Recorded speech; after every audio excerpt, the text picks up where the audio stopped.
Bruno, recado do Bolsonaro aqui para quem quer passar no vestibular. Nossa.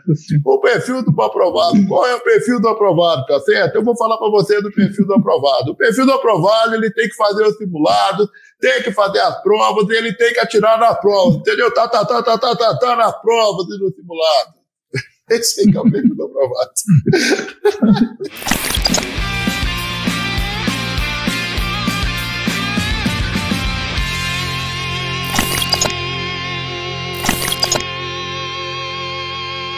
Olá, sejam muito bem-vindos ao podcast Segredos da Aprovação. Este é o nosso 4º episódio. Se você chegou até aqui e continuar com a gente, você vai aprender técnicas e estratégias para aprender pelo menos 2 vezes mais rápido. Mas que papo é esse de aprender pelo menos 2 vezes mais rápido? Aquele assunto que você gastava cerca de 1 semana para aprender, se você seguir as técnicas e estratégias discutidas no podcast Segredos da Aprovação, você vai gastar menos tempo. Aquilo que você gastava semanas, você vai gastar dias. E aquilo que você gastava dias, você vai gastar horas. Dessa forma, você vai conquistar a sua forma em tempo recorde. O meu nome é Bruno Lopes. E o meu é Bruno Werneck. Conquistar a aprovação, né, Brunão? A forma... Exatamente. O sonho de todo mundo é chegar na sua forma. Exatamente. Magrinho, esbelto, elegante. Casado. É assim, eu não sei se muita gente tá querendo casar, né? Mas, assim, quem sabe eu não mudo com a pandemia. Mas você já casou, né? Eu casei ano passado. Tá bom, beleza. Qual foi o seu assunto de hoje? Então, o assunto de hoje é algo que eu te perguntei em alguns podcasts passados e que eu não fiquei totalmente convencido com a sua resposta, que é uma resposta mais completa, tá bom? E é o seguinte, eu quero saber qual é o perfil de um aprovado no vestibular. Eu quero saber quem é esse aluno aí que tem um perfil de aprovado no vestibular. Me conta um pouquinho. Porque durante todos esses podcasts, esse bate-papo aqui na empresa, no quadro, você comenta de alunos que foram aprovados e tudo. Teria como você comentar, me explicar para eu... Poxa, esse é o perfil do aprovado. Esse perfil do aprovado, né? Eu tenho um negócio interessante aqui, né? Desde quando a gente começou no quadro, a gente mudou muito, né? Então a gente começou usando uma plataforma terceirizada que a gente contratava, e depois a gente fez a nossa própria plataforma. E assim, eu nunca... Olha só, isso é forte que eu vou falar. Nunca que aconteceu de ter um aluno que eu achei que fosse passar e ele não passar. Todo aluno que eu falava assim, esse vai passar, esse eu tenho certeza que vai passar. Passou. Agora, como que a gente descobre isso, né? Eu lembro que uma vez eu fiz uma competição com a Lucimara.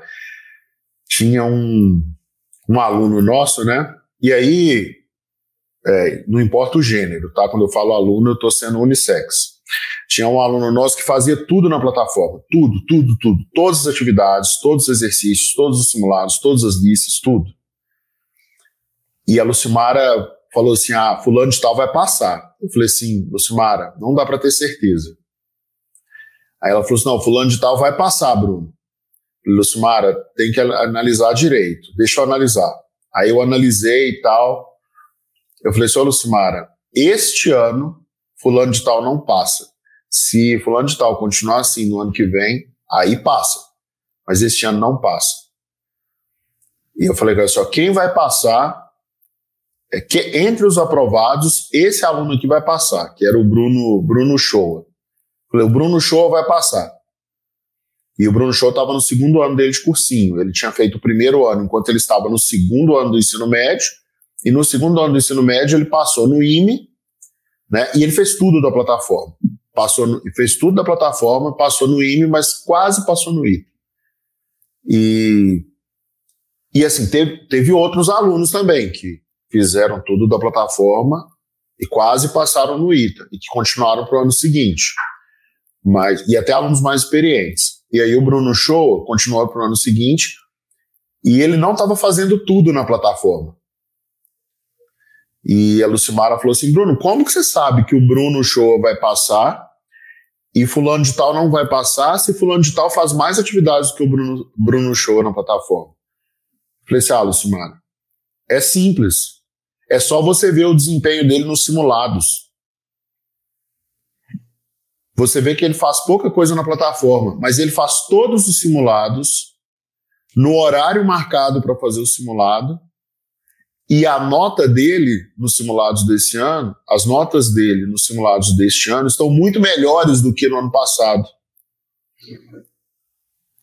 Então ele vai passar. Então assim, o jeito de saber... E na época que eu fiz cursinho, Bruno, era a mesma coisa.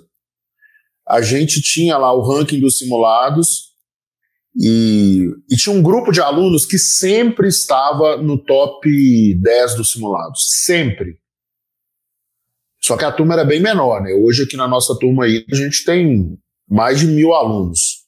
Para uma turma aí até grande, no vestibular do ITA são 10.000, né? A gente tem muito mais do que... assim, e que vão concorrer pela prova mesmo, porque como que funciona o vestibular do ITA? Você tem 10.000 inscritos, 30% de desistência, aí sobram 7.000 e uns 2.500, 3.000 que estão fazendo cursinho. Esses que estão fazendo cursinho que em geral vão passar.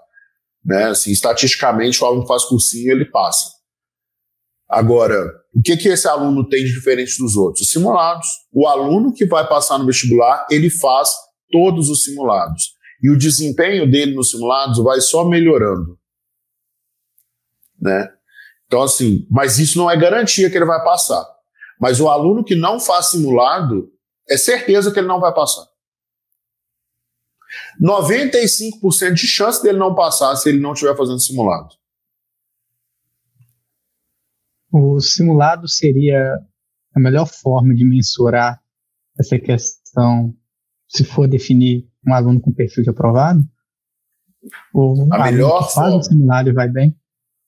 A melhor maneira de você determinar se o seu aluno vai ser aprovado, se você vai ser aprovado, é olhar a evolução ao longo dos simulados. Porque o simulado, como o próprio nome já diz, ele reflete a situação de prova. Né? Você tem um horário determinado para fazer, você tem questões que você nunca viu, você tem que treinar a sua estratégia de prova. Então é ao longo dos simulados que o aluno determina assim, se ele... que o aluno desenvolve técnica para resolver prova, que ele aprende a desapegar das questões. Porque um aluno que faz só lista, o aluno que faz só lista de exercícios, ele começa a criar apego pelas questões. Ele quer acertar todas as questões. E isso é impossível se a sua lista foi bem feita. Se você está fazendo uma lista de exercícios que você acerta todas as questões, significa que essa lista está muito fácil. Né? Agora, se você quer se preparar bem, você tem que fazer listas de exercícios, que tem exercícios de todos os níveis, mas mesmo assim, aquele aluno que não faz simulado, ele fica apegado à questão, ele quer resolver todas as questões, ele quer acertar todas as questões, e no dia da prova não dá para fazer isso. A gente precisa lembrar que a prova do vestibular não é um exame, é um concurso. Apesar do Enem se chamar um exame, apesar da prova do ITA se chamar um exame de admissão, o contexto daquela prova não é só de examinar o que você sabe, é um concurso, ele quer filtrar os melhores, e os melhores são os que sabem resolver a prova, acertar o maior número de questões na menor quantidade de tempo. Esse salto entre a lista de exercício e simulado, eu vejo que é muito grande, do aluno que faz exercício frequentemente, nem sempre é o aluno que vai fazer um simulado. No período que eu fui tutor e supervisor de tutoria aqui do quadro, eu vi o seguinte, os alunos com algumas desculpas. Ah, não, Bruno, eu vou fazer o simulado daqui 2 meses, quando eu tiver segurança. Aí eu vejo que eles vão se adiando, e acaba não fazendo um simulado. E se você comentou agora, se o aluno que não faz simulado, dificilmente ele vai ser aprovado, mesmo o aluno indo bem nas listas de exercício, é bem complicado, porque às vezes o exercício dá uma falsa impressão para ele. Né? Eu posso te corrigir? Claro. Assim, não é uma correção de alguma coisa que você falou errado, não. É só para a gente destacar ainda mais. Você falou assim, ó, o aluno que não faz simulado dificilmente será aprovado. Né? Então, isso aí, quando eu estava estudando português, eu aprendi que isso aí se chama eufemismo. Não tem um negócio assim em português? Eufemismo? Isso é um eufemismo. Na verdade, o aluno que não faz simulado, é praticamente impossível que ele seja aprovado. Sabe por quê? Porque ele vai chegar lá, ele vai pegar uma prova que ele nunca viu na vida. Se ele não tiver feito um simulado antes, não tiver feito um grande volume de provas antigas antes, ele vai enfrentar o desconhecido. É como você entrar, é como aqueles filmes do Indiana Jones, sabe? Que o Indiana Jones entrava numa caverna e a caverna estava toda escura. E ele não sabia por onde ele poderia pisar. É só no filme do Indiana Jones que a pessoa não fracassa nessa empreitada. No vestibular, que é a vida real, diferente do filme do Indiana Jones, a pessoa que não fez simulados, ela normalmente, ela naturalmente vai fracassar. Né? E você mencionou assim, muitos alunos usam o seguinte argumento para não fazer simulados. Eu não vi a matéria toda, quando eu tiver estudado toda a matéria, tiver mais segurança, eu vou fazer o simulado. A pergunta que eu faço é, no dia da prova, vai cair só a questão que a gente sabe resolver? Vai cair questão de várias outras matérias. E aí, como que eu vou me preparar para essa situação? Porque eu, pelo menos, que tinha feito 20 anos de provas do ITA, 2 vezes, tinha feito todos os simulados, figurado no top 10, era dos alunos mais seguros na minha turma. Quando eu abri, eu tinha errado apenas 2 questões na prova de física do ITA no ano anterior. Quando eu abri a prova de física e me deparei com as 12 primeiras questões que eu não sabia responder, eu fui para o banheiro, porque eu fiquei nervoso. E tem um detalhe, só podia levantar para ir no banheiro depois de 1 hora de prova. Então eu fiquei 1 hora me debatendo com a prova, sabendo fazer 1, 2 questões e deixando 12 sem saber fazer. Na prova de física, que era a matéria que eu ia melhor, que era a matéria que foi a matéria que eu fui melhor no ano que eu não passei, que eu acertei a prova quase toda. Agora eu te pergunto, um aluno bem preparado, eu estava bem preparado, que fez todos os simulados, que fez 20 anos de provas do ITA, chegou na prova, viu questões que ele não sabia responder e ficou nervoso. Imagina uma pessoa que nunca viu a prova, nunca fez simulado, nunca treinou. Ela vai chegar lá, ela vai desmaiar na prova. Ela vai desmaterializar na hora da prova, assim, entendeu? Igual acontece em filme de ficção científica. A pessoa desaparece, porque a gente fica nervoso. Então, assim, quem quer passar no vestibular precisa fazer simulado. Então, o perfil do aprovado. Qual que é o perfil do aprovado? Primeira característica do aprovado, ele faz todos os simulados. Segunda característica do aprovado, ele faz 10 anos de provas antigas, pelo menos. Bruno, mas eu passei com 5 anos de provas antigas. É exceção. São os mais inteligentes. Né? Então tem esses 2 itens. Simulado, provas antigas, que é um tipo de simulado, e aí vem lista de exercício. É mais importante até o aluno fazer simulado e prova antiga do que lista de exercício. Tem gente que passa só fazendo simulado e prova antiga e sem fazer lista de exercício. Mas raramente passa alguém que não fez simulados. Eu conheci algumas pessoas que passaram no vestibular sem fazer simulados. Essas pessoas tinham, entre outras credenciais, medalhas de ouro em Olimpíadas de Matemática, medalhas de ouro em Olimpíadas de Física, medalhas de ouro em Olimpíadas Mundiais de Matemática. Eu não tinha nenhuma medalha. Nem de participação. Então, assim, não tem jeito. O perfil do aprovado é esse. Primeiro, ele faz muito simulado. Segundo, ele faz muitas provas antigas. E qual que é a ordem? Porque você comentou aí que teve uns alunos aí que tem medalha de ouro, diamante, recebe dinheiro do governo, que essas pessoas, elas são, parece que estão top do top aqui, né? Pessoas normais aqui vão gente normais aqui. Qual que é essa ordem? Porque, teoricamente, ele não pode furar nada, né? Tem que fazer tudo ali, né? E qual que é essa ordem? Cara, tem ordem, né, de importância e tem pré-requisito. Tem condições que são necessárias, né? O que é uma condição necessária? A condição necessária é que se você não atender essa condição, você pode desistir, pode voltar para casa. Tá? Então, assim, as listas, elas são condições necessárias. Você tem que fazer lista de exercício. Pessoa que não faz lista de exercícios, você pode até ver, tá, mas deixa eu ver como que ele está estudando. Porque, por exemplo, eu fiz uma vez um concurso da Petrobras e eu não fiz nenhuma lista de exercícios. E eu passei. Mas eu fiz provas antigas. Porque eu não estava matriculado em nenhum cursinho. Então eu não tinha simulado para fazer. Eu fazia as provas antigas como se fossem simulados. E também como listas de exercícios. Né? Tem uma estratégia que a gente pode usar para preparar para qualquer prova, que é a seguinte: você faz a prova de um determinado ano, aquelas questões que você errou na prova, porque você não sabia resolver, você vai lá e estuda o assunto daquelas questões e aprende a resolver as questões. Depois você faz mais um ano de prova, por exemplo, a prova do ano anterior, aquele que você fez, e repete esse processo. Faz toda a prova, aquelas questões que você errou, você vai procurar aprender a resolver. Na segunda prova, você já vai errar menos questões.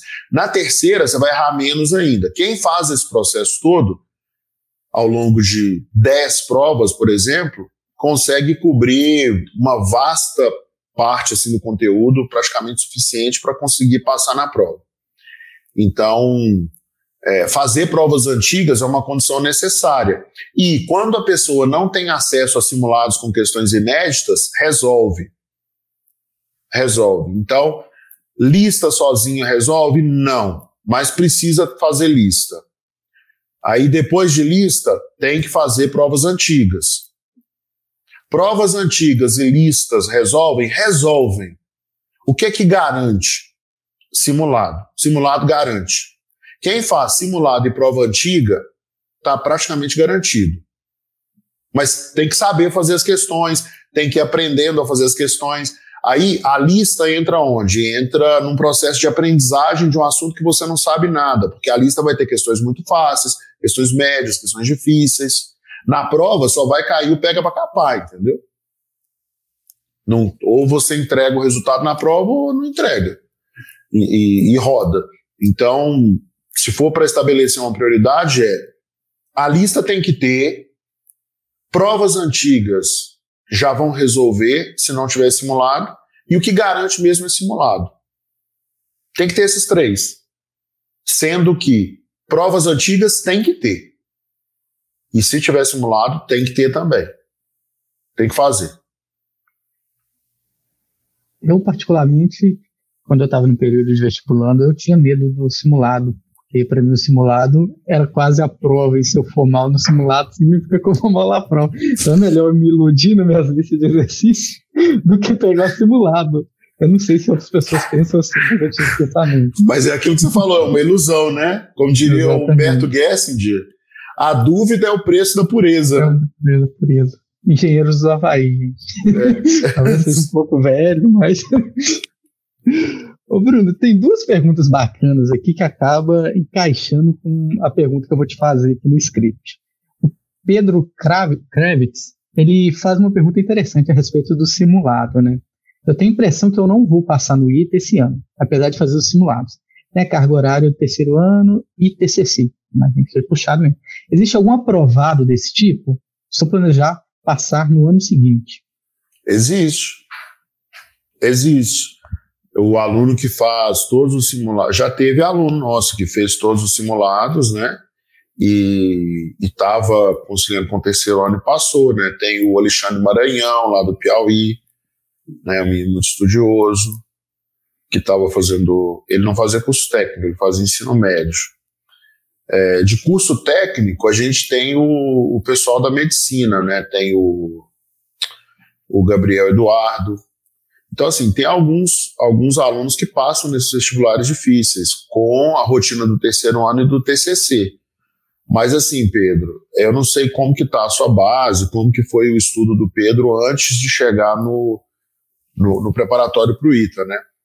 Mas, se você está fazendo simulados, você está mais próximo da aprovação do que alguém que não está fazendo simulados. Isso é com certeza. Tem um outro aqui, que se chama Murilo Cesari, no YouTube. Ele perguntou, quando a prova tem duas fases, é melhor fazer todas as questões objetivas para depois ir para as discursivas ou ir misturando? Olha só, essa pergunta é boa. Vou até arrumar na cadeira aqui, porque essa pergunta é muito boa e ela envolve um conceito que eu sempre falo com os alunos, que é o seguinte. Estou pensando numa frase aqui que eu não estou lembrando de nenhuma analogia para isso, então vou fazer sem analogia mesmo. Quem faz todas as questões como se fossem questões discursivas, não precisa treinar para questão discursiva, porque já está treinando. Então, assim, o segredo para aprender direitinho com as questões é fazer todas as questões como se fossem questões discursivas. Escrever detalhado, passo por passo, explicando o raciocínio, igual está escrito lá no exemplo do livro. O aluno que faz isso está muito melhor preparado para as provas de questões discursivas.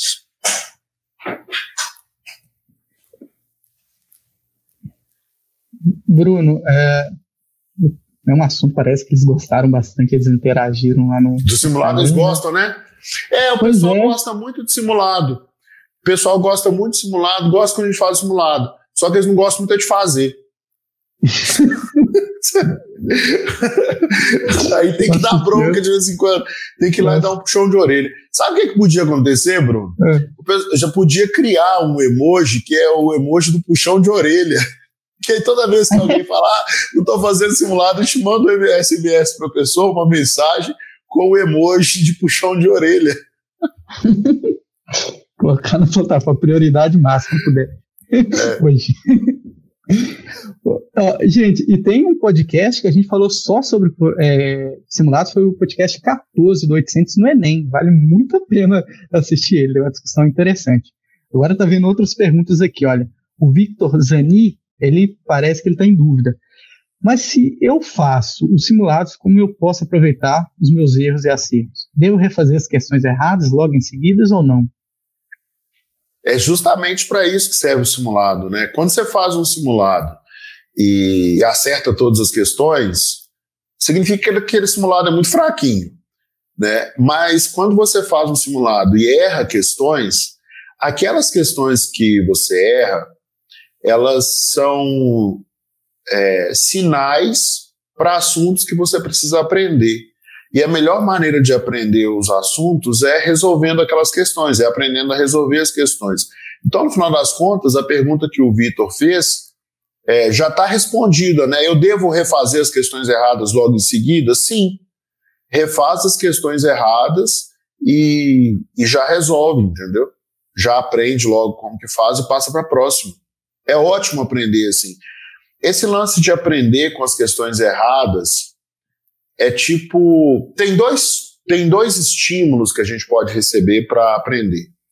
E eu vou chamar isso de reforço, tá? É um nome que a gente usa para treinamento de redes neurais, entre outras coisas. Tem reforço positivo e reforço negativo. O que é um reforço negativo? O seu cachorrinho foi lá e fez uma coisa errada, você vai lá e bate nele. Alguém fez alguma coisa errada, você vai lá e dá um choque na pessoa. Isso é um reforço negativo. Um reforço positivo é alguém fez uma coisa boa, você vai lá e dá um chocolate para a pessoa. Seu cachorrinho fez uma coisa boa, você vai lá e dá um biscoitinho para ele. Isso é um reforço positivo. Os dois funcionam. Um é mais traumático que o outro, né? O reforço negativo ele não é traumático, não, mas o reforço positivo não é traumático, não, mas o negativo pode ser traumático. O fato é que a questão que você erra no simulado, ela é uma espécie de reforço. Assim como a questão que você acerta é uma espécie de reforço positivo, a que você erra é um reforço negativo. A diferença é que esse reforço negativo não te causa nenhuma consequência negativa na sua vida. Se você equilibrar esse reforço negativo, combatendo o reforço negativo. E o combate a um reforço negativo, no caso a questão que você errou no simulado, é aprender a resolver a questão. Fazendo isso fica muito mais fácil.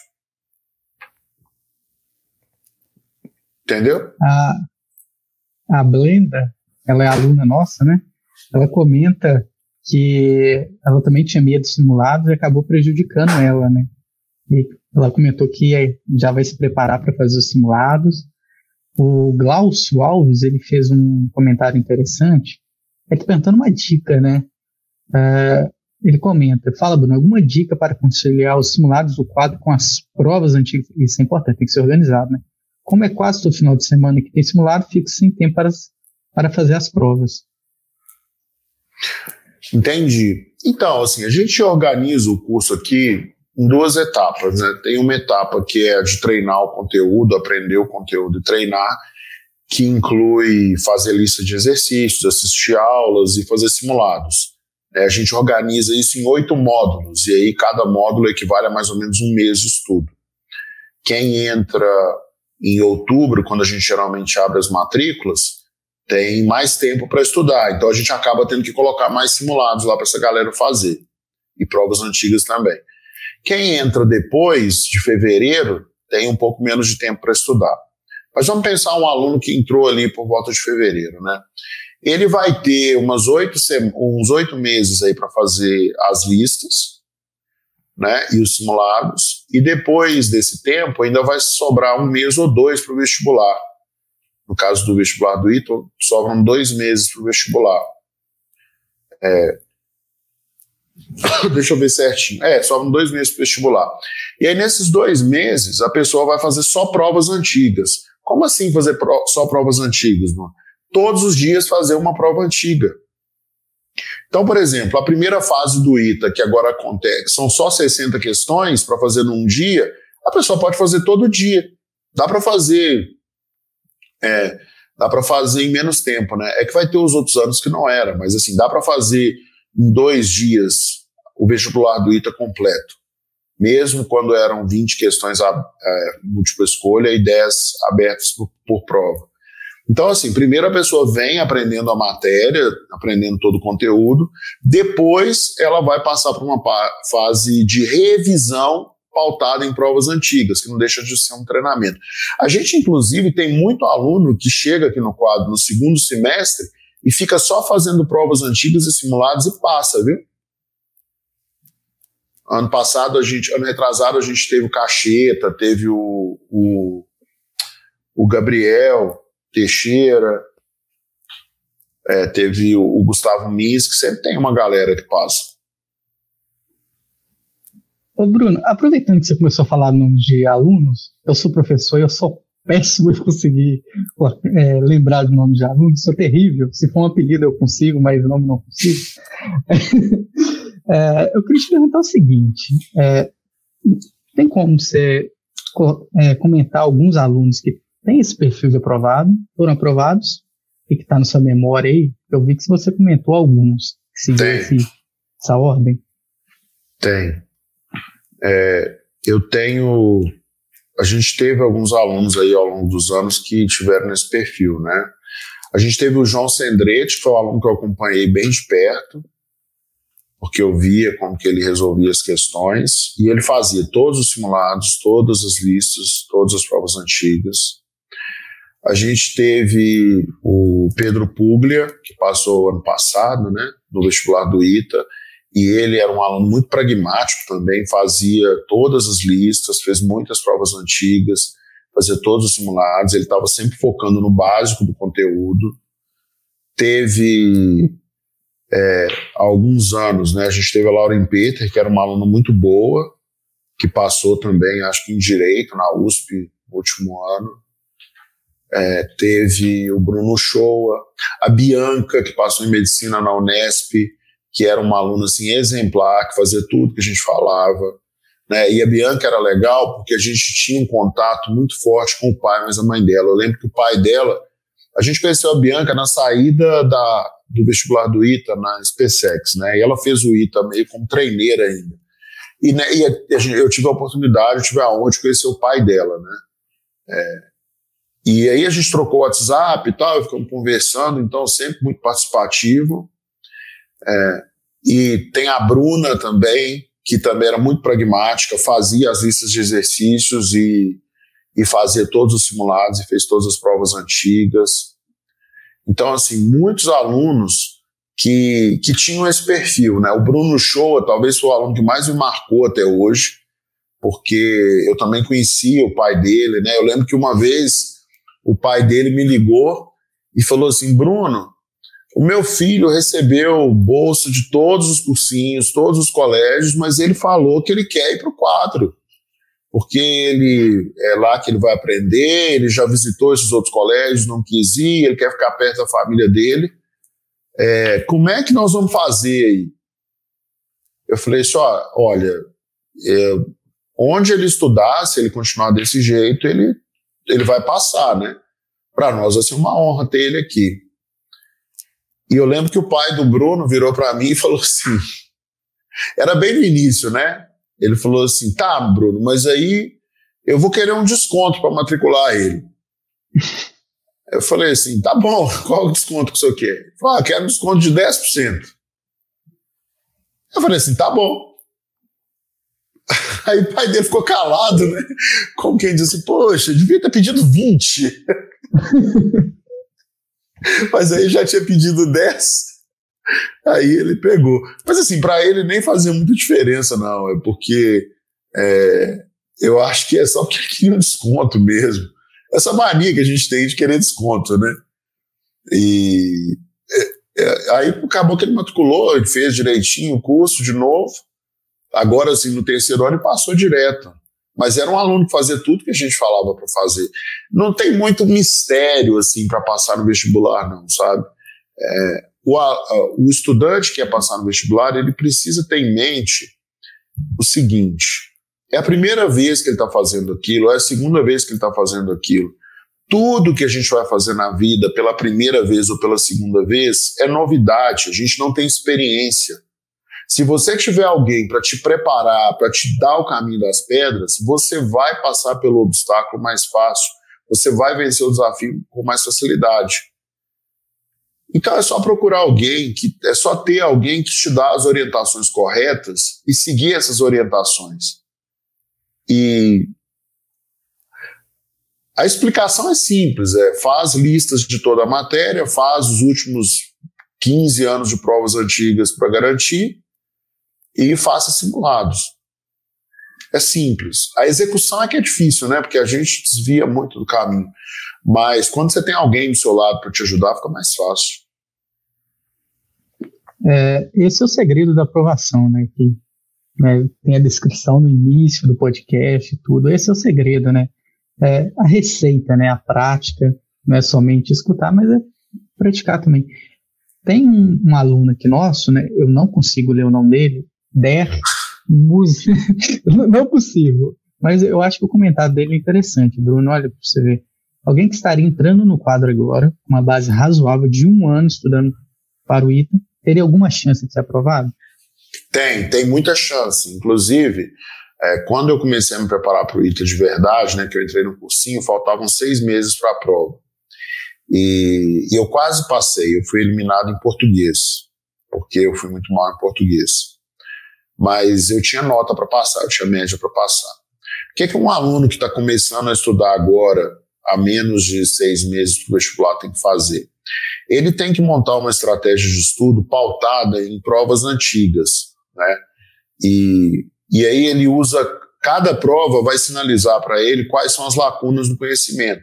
E se em cada uma dessas provas ele fechar essas lacunas, ele vai chegar na prova muito bem preparado, porque não dá tempo de estudar a matéria toda, né? Bruno, mas por que você acha que essa técnica funciona? Porque eu usei essa técnica uma vez para tentar passar no ITA, e eu só não passei porque eu fui mal em português, que foi justamente a matéria que eu não estudei usando essa técnica, né? E depois eu usei de novo essa técnica para tentar passar no concurso da Petrobras, passei no concurso da Petrobras, só que foi bem mais rápido, foram 3 meses de estudo só. E E assim, eu já cansei de ver meus alunos fazerem isso, né? Os nossos alunos aqui no quadro passam usando essa técnica, muitas vezes, né? Principalmente esses que entram no segundo semestre. A gente tem muito aluno que passa assim. A maioria passa estudando o ano inteiro. Quando é no caso do ITA ou de medicina, eles têm que fazer, às vezes, mais de um ano de cursinho para compensar o ensino médio, né? Não tem como você ver todo o conteúdo do ensino médio em apenas um ano e assimilar, né? É muito, muito pouco tempo, né? Então, às vezes, a pessoa precisa de mais de um ano de cursinho mesmo. Mas os alunos que chegam aqui com uma base boa, eles que fizeram ensino médio legal, eles conseguem passar em um ano e muitas vezes até 6 meses. Então, seguir essas técnicas e estratégias que estão sendo discutidas aqui e colocá-las em prática, né, Bruno? Ele já começa a fazer algumas coisas, ele comentou que ele faz todos simulados em ITA, então é um caminho, né? A chance dele é melhor. Ele tem que ver o seguinte, se ele está melhorando simulado após simulado. É nisso que ele tem que focar. Boa. Porque senão, né, ele continua cometendo os mesmos erros em todos os simulados. Né? Exatamente. Tem algo que eu imagino que quem está de fora consegue, a pessoa olha assim, aquela pessoa está estudando muito ali, então ela vai ser aprovada. Ela tem um perfil de aprovado. Aqui no quadro é muito mais fácil, porque tem um tutor, ele tem acesso a tudo que o aluno faz, né? Então é mais tranquilo.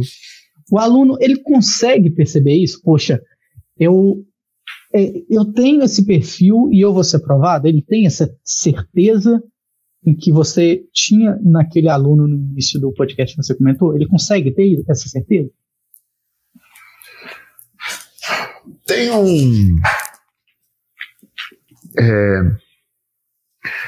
uma lei que tem sido muito falada ultimamente, né, em vários ramos, que é a lei da atração. E funciona mais ou menos assim. Aquilo que fica muito na sua cabeça vai acontecer, né? Então, por exemplo, se a gente só enxerga os defeitos dos outros, a gente só vai encontrar defeito. Se a gente só enxerga qualidade, a gente só vai encontrar qualidade. E um dos dois é bom, porque senão você fica aquela pessoa negativa que só enxerga defeito e fica aquela pessoa tapada que acha que tudo é lindo e maravilhoso. Um dos dois é verdade. Né? Tem muita gente que defende assim, que você precisa primeiro, segundo essa lei da atração, você precisa primeiro materializar algo no seu cérebro, você precisa realizar aquilo no seu cérebro, e depois o seu cérebro vai se incumbir de realizar aquilo que já está feito no seu cérebro, né? Por exemplo, a gente está pensando aqui em vestibular, né? Então, o aluno que tem clareza na cabeça dele que ele vai passar e que ele já consegue materializar no seu cérebro a aprovação, a vida dele na faculdade, os anos de dedicação na faculdade, que toma para si essa conquista, ele naturalmente percorre o caminho da aprovação. O que significa isso? Ele naturalmente faz as listas de exercícios, ele naturalmente faz os simulados, ele naturalmente aprende a matéria, ele naturalmente faz provas antigas, ele naturalmente segue uma rotina de estudos. Aquilo não é um peso para ele. É só mais uma etapa do passo a passo que ele precisa para ir lá e tomar posse da aprovação dele, né? Então, assim, nesse sentido, dá para perceber, né? Como que o aluno vai perceber isso? Eu conversei com alguns alunos e eles sempre mencionam que tiveram certeza, que teve um momento que eles passaram a ter certeza que iam passar. Geralmente esse momento é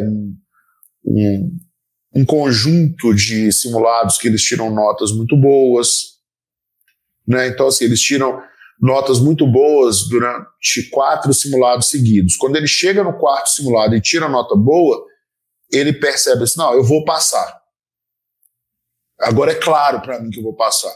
Mas ele já tomou posse daquela aprovação na cabeça dele alguns simulados antes, né? Tem alunos que reconhecem que esse momento da consciência da aprovação veio quando eles passaram em algum vestibular que não era o objetivo principal deles, né? Tipo, Pedro Puglia falou assim que quando ele passou na AFA, ele começou a ter indícios muito fortes que ele ia passar, né? Para ser bem comedido. Ele viu que ele ia passar no ITA. Então, assim, o momento que a gente percebe é o momento que a gente faz alguma coisa muito parecida com a aprovação, né? Eu lembro que quando o Pedro Puglia passou na AFA, ele passou muito bem na AFA. Eu acho que foi segundo lugar ou primeiro lugar, alguma coisa assim. E aí eu liguei para ele e falei: seu Pedro, eu estou te ligando para te dar os parabéns, né? Porque você passou na AFA e teve uma colocação boa, mas eu quero que você saiba que o seu jogo mesmo é o jogo do ITA. Então, mesmo com essa aprovação, mesmo com esse resultado bom, calçar as sandálias da humildade e seguir firme estudando para o vestibular do ITA, beleza? Aí ele falou assim: não, Bruno, beleza, eu já estava pensando nisso mesmo. Mas ele já sabia que ele ia passar no ITA, entende? Só que ele tinha consciência que ele precisava cumprir algumas etapas ainda para não atrapalhar a aprovação dele, né? Então é mais nesse sentido. Eu não sei se eu respondi a pergunta. Eu acredito que sim. Quando a gente pegou o resultado, né, do Puglia mesmo, a gente viu ele nas primeiras colocações mesmo, nos depoimentos dele. Ele comenta muito isso, né? Você falou dessa questão do perfil de aprovado. Parece que é algum pré-requisito ser esse aprovado, ter esse perfil de aprovado. É a humildade, né? Impressionante, né? Como que algumas pessoas pensam: nossa, as pessoas devem ser muito, achar que é melhor do que todo mundo, não? Mas pelos depoimentos acaba sendo interessante, né? Assim, isso que você falou é muito bacana, né? Assim, dificilmente a gente tem uma história de aluno que faltou humildade, né? Por quê? Porque humildade não é um negócio assim que você tem durante um momento e depois não tem mais, né? Ou que você nunca tem, ou que você sempre tem, em algum outro momento você não tem. A pessoa é humilde ou não, né? Mas a humildade pode ser construída. E ela é construída muito através de tropeços, né? E é ruim, assim, a pessoa não ter humildade, porque ela perde muito com isso, né? Ela não ter a capacidade nem de refletir sobre o que as outras pessoas dizem. Eu lembro de um aluno que a gente teve, 2, na verdade, muito bons em matemática, muito bons em física, muito bons em química, mas eles se negavam a fazer redações. Eles achavam que iam compensar em matemática e física, e assim, não vai compensar. Não vai compensar porque a galera que passa no ITA, por exemplo, é uma galera que sabe bastante da matemática do ensino médio, né? Depois, quando a gente entra lá, a gente descobre que a gente sabe muito pouco de matemática, mas a gente sabe bastante de matemática do ensino médio. E a galera que passa em medicina é uma galera que é muito boa para fazer prova de matemática, principalmente a prova do Enem. Eles nem sabem tanta matemática assim quanto alguém que passa em engenharia na USP, no Unicamp, no ITA, mas eles sabem fazer prova de matemática. E no vestibular é mais importante você saber fazer as provas, né, do que você ter um domínio profundo do conteúdo. Você precisa saber o conteúdo necessário para fazer a prova e saber aplicar bem. Ao Dark rápido aí, ó. Aconteceu isso comigo, eu não fiz redação. É um exemplo, tá vendo? Mas agora faz redação, né, Dark?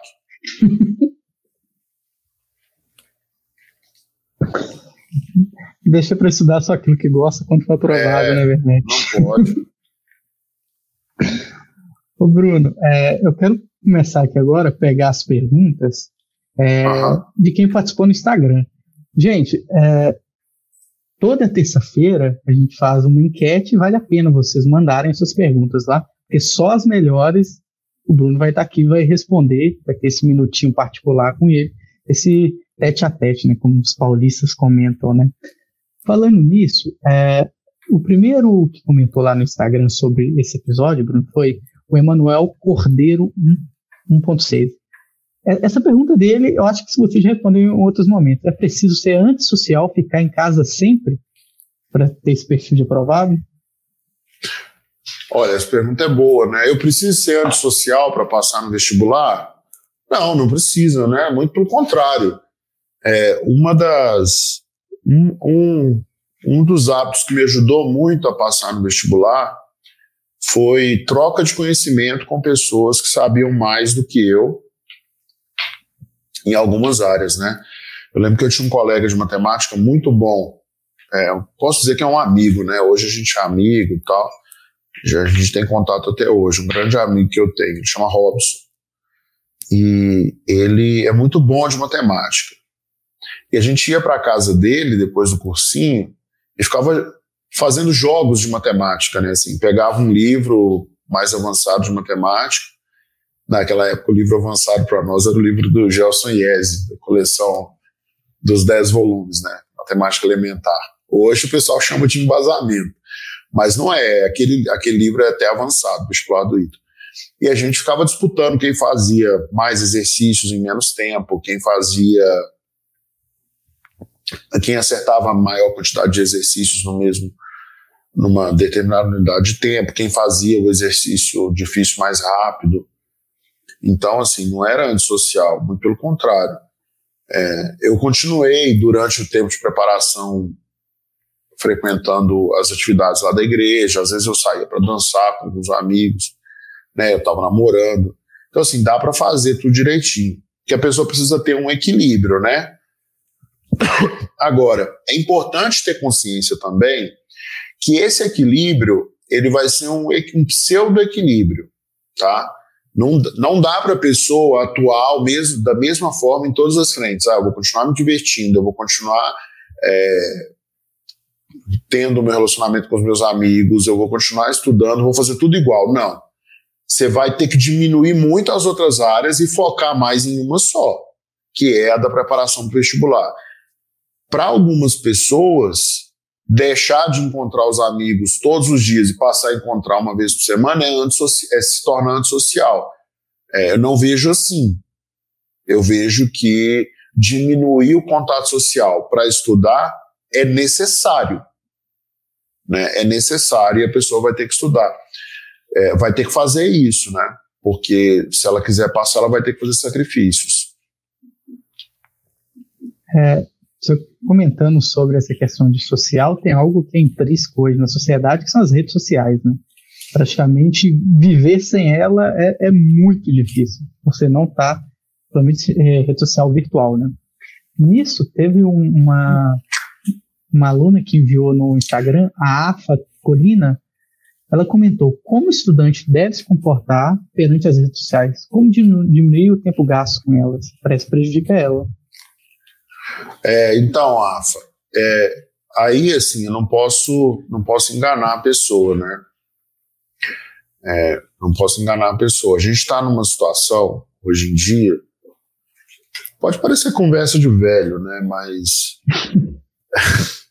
talvez seja conversa de velho aí, os pais talvez vão se identificar mais, mas assim, sabe quando você tem aquela competição de natação na escola infantil, e tem 8 crianças competindo, né?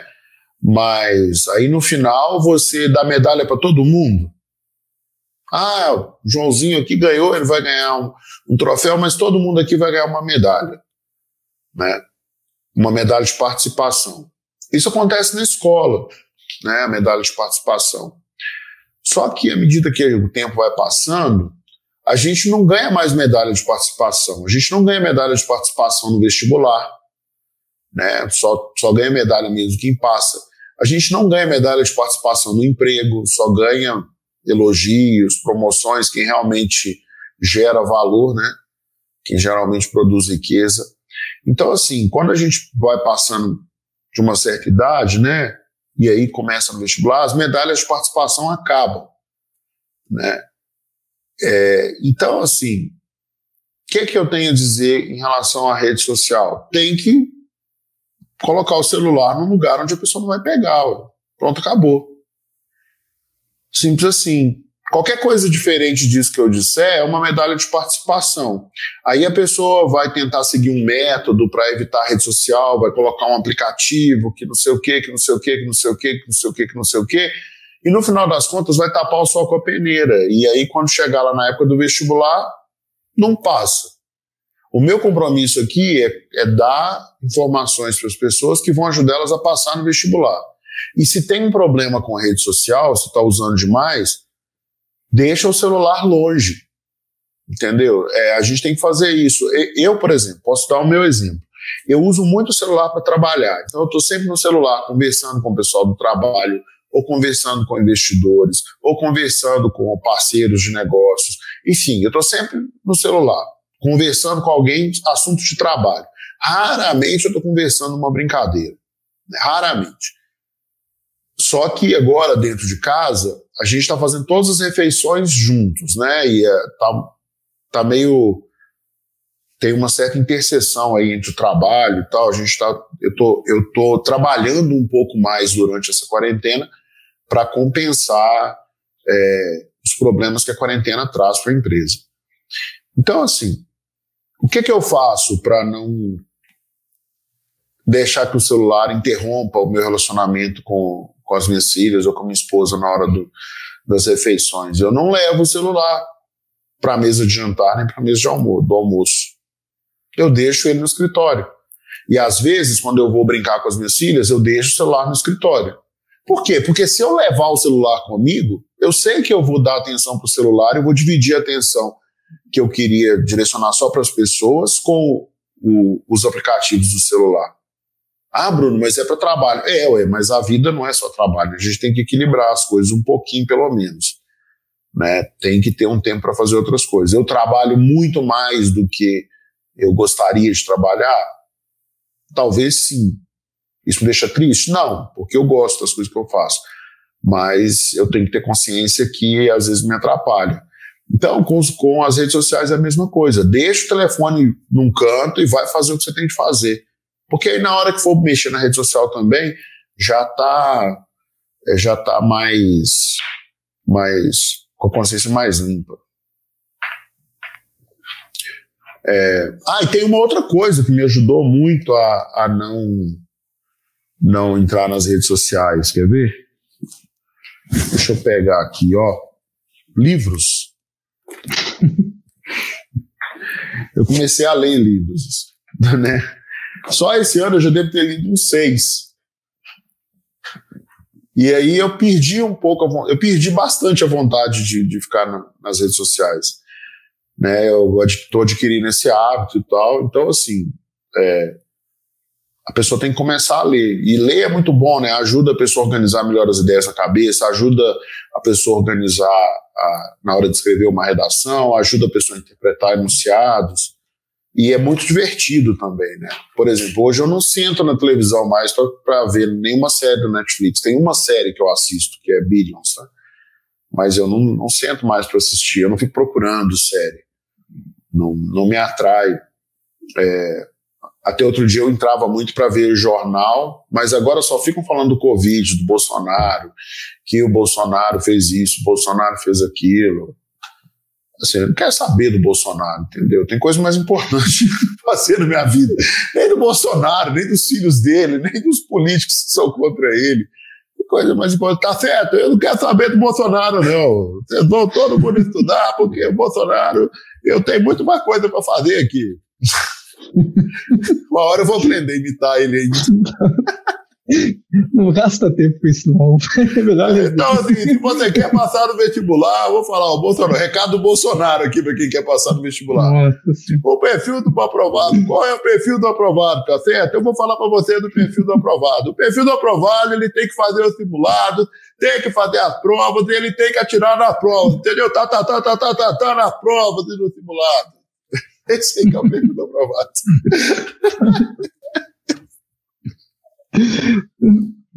Foi de duas formas. As pessoas não entenderam agora o que é o perfil aprovado, gente. Vocês não entendem mais. Se você quiser passar no ITA e estar no meu governo, você tem que fazer simulado de prova antiga do ITA, tá certo? Se você quiser trabalhar no hospital aí comigo, cuidar aqui, porque eu não peguei Covid, eu já fiz 10 exames, abracei todo mundo, mas não peguei essa gripezinha porque eu sou atleta, tá certo? Eu não tenho problema. E eu quero saber que tem que tomar Colotril, aquele remédio lá que tem que tomar. Cloroquina. Tem que divertir um pouco, né? Tem. Vamos voltar no... Peraí, deixa eu voltar aqui. Você já deu nosso horário, Brunão. Põe mais uma pergunta aí. Tem mais uma pergunta e vamos terminar. Tá certo. A Maruxa Sama, ela perguntou: eu me estresso por não estudar, mas ao estudar não dá certo, eu estou estressada. O que fazer? É complicado esse aí, Maru. Começa assim, essa é uma questão mais séria, né? A pessoa às vezes fica estressada porque ela não está estudando, e aí é um sentimento de culpa, né? A pessoa fica se sentindo culpada. E aí é ruim o sentimento de culpa, ela tem que combater esse sentimento de culpa. Eu estou entendendo que quando a Maru vai estudar, né, ela fica estressada porque não está dando certo. Eu estou entendendo assim, se não está dando certo é porque de repente a Maru ficou com dúvida nos exercícios, está estudando um assunto que depende de outros assuntos que ela não sabe. Então o que a Maru tem que fazer? Maru, para você não ficar estressada quando você estiver estudando, pega a matéria mais básica, né, em relação àquela que você está estudando, pega matérias anteriores, porque provavelmente você tem alguma lacuna no conhecimento anterior. Essa é uma característica muito marcante também naquele aluno que geralmente passa. Ele não perde tempo, inclusive com assuntos que ele não sabe, porque dependem de conhecimentos anteriores. O aluno que vai ser aprovado, ele identifica que ele não sabe uma matéria, porque falta um conhecimento anterior, aí ele vai lá e estuda aquele conhecimento anterior, aprende rapidinho e depois vai em frente, andando até mais rápido. Espero ter ajudado a Maru aí. Faz também com seu tempo, né? Devagarzinho, sem querer fazer tudo uma vez. Gente, esse foi mais um episódio do Segredos da Aprovação. Hoje teve até uma participação peculiar no final do episódio, né, Bruno?